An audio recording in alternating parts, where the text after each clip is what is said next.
Hello everyone and welcome back to the Common Sense Crypto channel. As with you always, this is Rich doing another video today on XRP.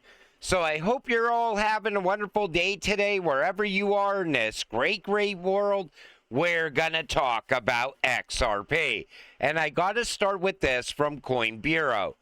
Breaking: American Express goes crypto with blockchain-based travel stamps. And Digital Perspective says, American Express has been a Ripple partner for years. I'm sure it's nothing. But you know what's great about American Express and Visa, MasterCard, all embracing crypto and blockchain? They're going to bring that to their customers. They're going to make it easier for their customers to use crypto and onboard their customers to crypto over time. And that will lead to mass adoption, because if you make something easy, people will use it. Pakistan's crypto regulator invites crypto firms to get licensed and serve 40 million local users.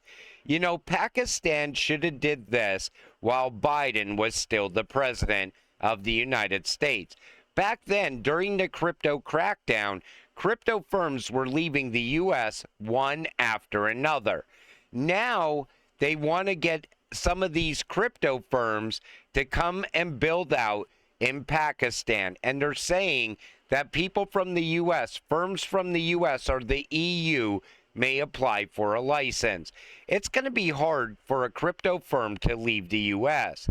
Not now, not after Trump wants to make the U.S. a massive crypto hub, and we're all about innovation and technology.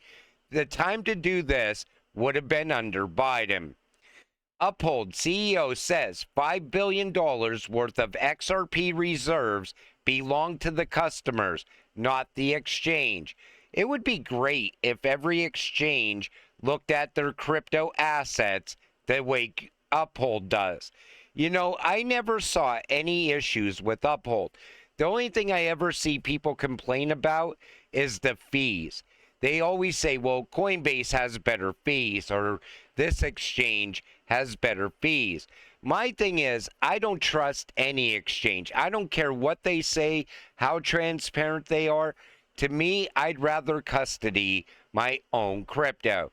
But it is nice that Uphold said that, and how they are fully transparent. France, Austria, and Italy urged the EU to tighten crypto oversight under MiCA, warning uneven enforcement exposes investors to risk.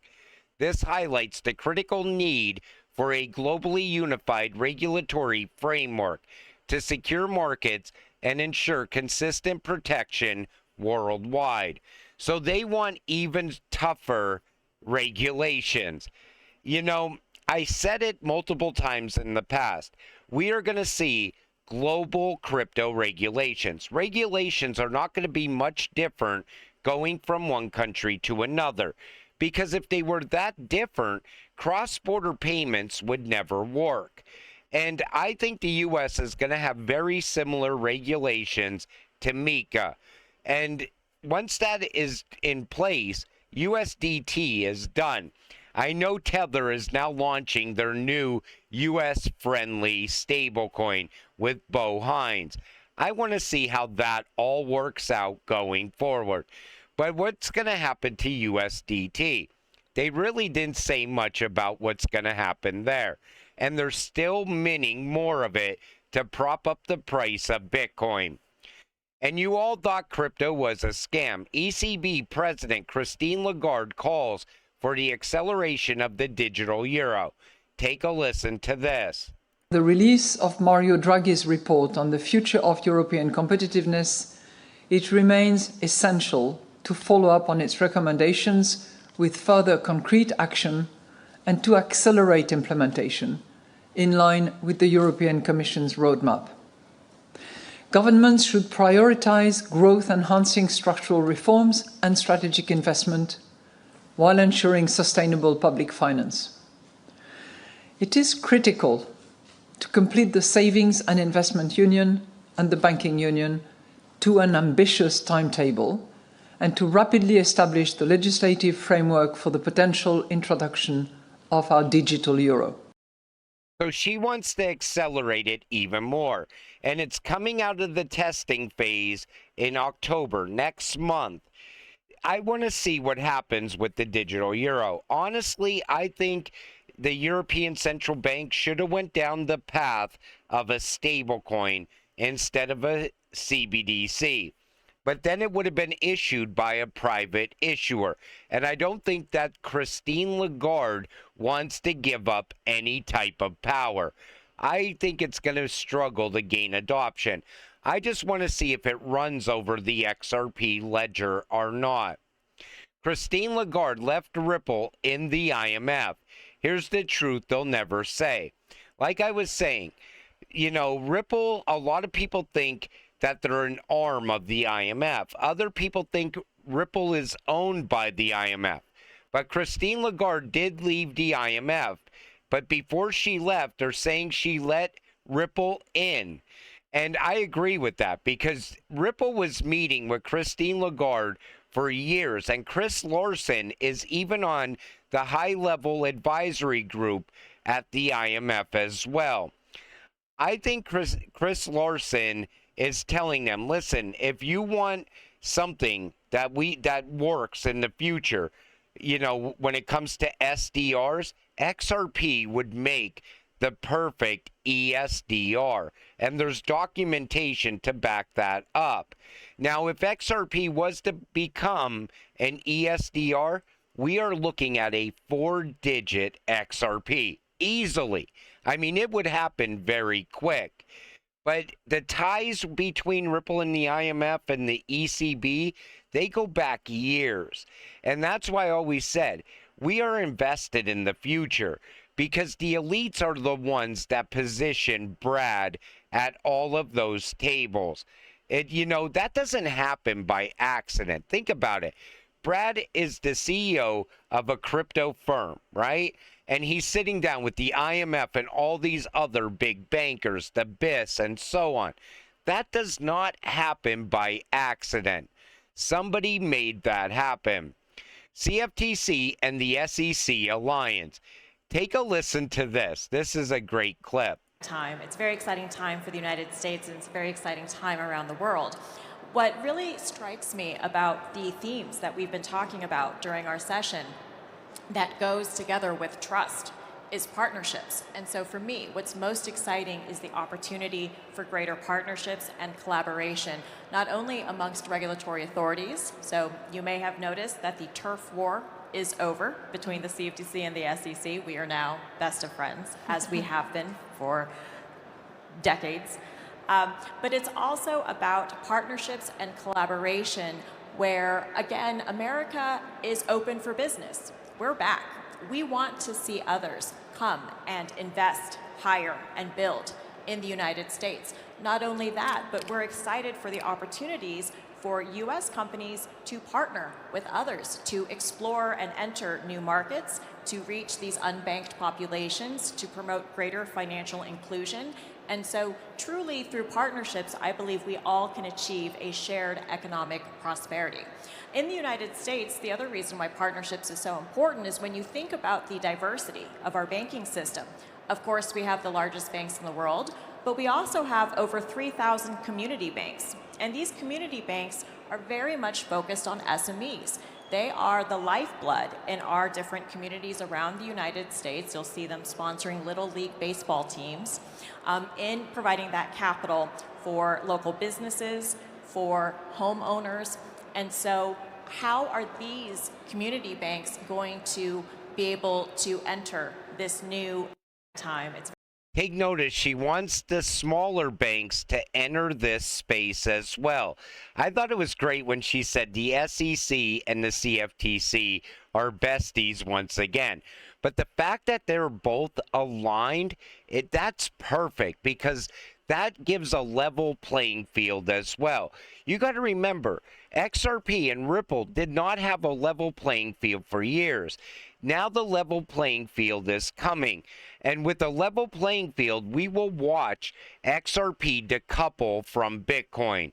But the fact that they are working together, it's also going to push innovation ahead in the United States as well. And we're going to be onboarding more and more crypto firms at the same time. Ripple Whale sells 160 million XRP. Is a bullish breakout still possible? It's like they want you to doubt your investment. These articles are ridiculous. It's like, okay, so a whale sold off XRP, but that's going to cause the breakout to be over. That's going to cause alt season to not happen. Come on, we are smarter than this as crypto investors. We know alt season is still going to happen. We know XRP is going to have an epic run over the coming months. And this is just ridiculous. Take a listen to what these Bitcoin maxis say about XRP holders. To, increase the amount of transactions that are going through Lightning, that, ultimately it can be a replacement for that, as well as things like Swift, like being able to send money, through the banking system that's not like card based, but just kind of sending person A to person B, and doing that faster and cheaper than that as well. Gosh, I wish we could get that out to all the XRP fans. Yeah. So Jack Dorsey was on a podcast in the last 6 months, and he said that if Bitcoin isn't adopted as a medium of exchange fast enough, he's concerned it will fade into irrelevancy. And Jack Dorsey is 100% correct. And what they were hyping up at the beginning of that clip was the Lightning Network. They don't realize that the Lightning Network sucks. XRP is way faster than the Lightning Network. And they already said that most of the transactions over the Lightning Network fail as well. They're still working on fixing a lot of the problems with it. They always try to make people believe that Bitcoin is going to replace the US dollar. It's just not going to happen. And it's not going to be, Lightning is not going to be the replacement for Swift. Swift is probably still better than the Lightning Network. It's absolutely ridiculous. They want you to believe that Bitcoin is the future any way they can. It's just not the future. It was a beta test coin from day one. PayPal is making it much easier to send Bitcoin, Ethereum, and other crypto tokens.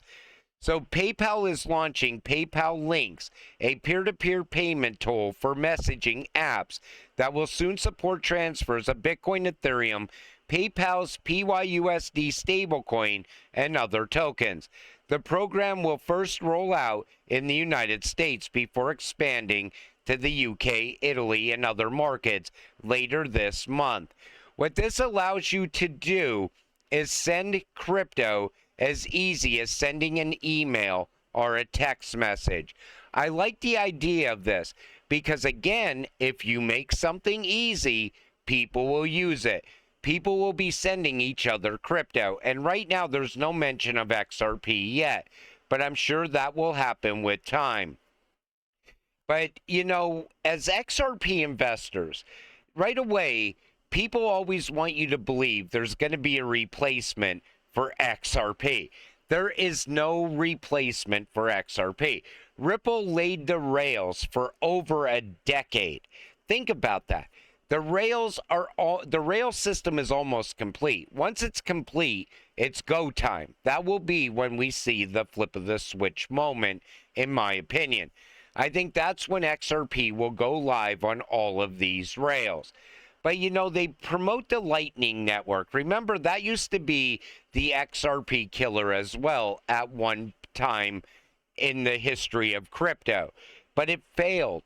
It's not going to be the replacement for the XRP ledger. In fact, Bitcoin's future is as a tokenized asset running over the XRP ledger. And if it's not a tokenized asset running over the XRP ledger, believe it or not, you could send Bitcoin very fast and very cheap using the XRP ledger. It's been proven. Chris Larson proved it all the way back in 2014. So think about that. Here we are now in 2025, and these people are still too proud to push their Bitcoin over the XRP ledger.